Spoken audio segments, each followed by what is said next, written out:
dai big zana van mi tiang ni zai la do an sa hi lei chunga rem nak leng se an ti nang le kei kham ding a van boy fa ba hi le ya chua Bethlehem torol ai na kwa nga an thin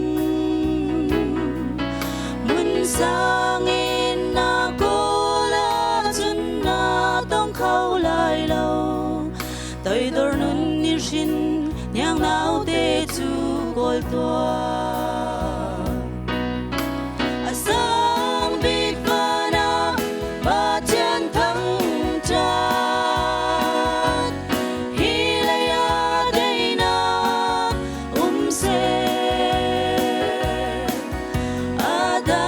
Zana van mi tiang ni zai la do an sa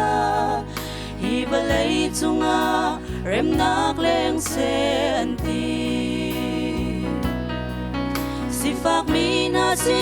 na thong cha par ok le lung quay mi na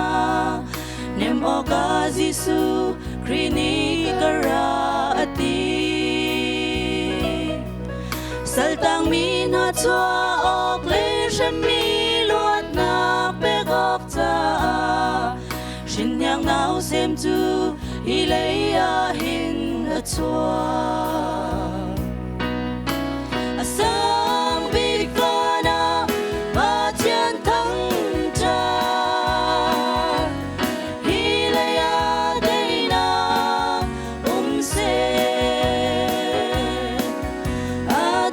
big zana van mi tiang ni zai la do an sa hi balai chunga rem nak leng se an ti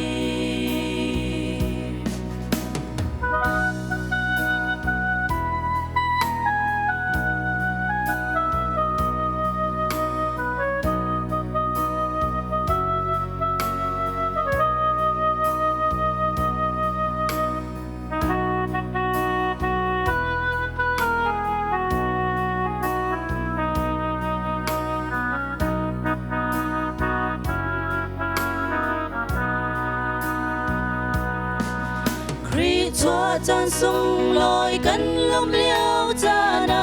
hin mo hoi do mi zo hoi ngarin ni le thla rel an tam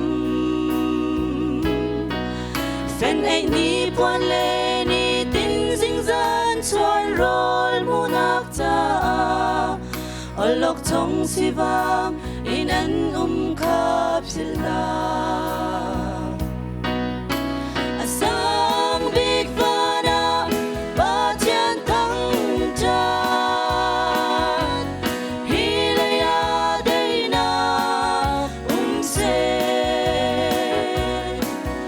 a dai big zana van mi tiang ni zai la do an sa hi balai chunga rem nak leng se an ti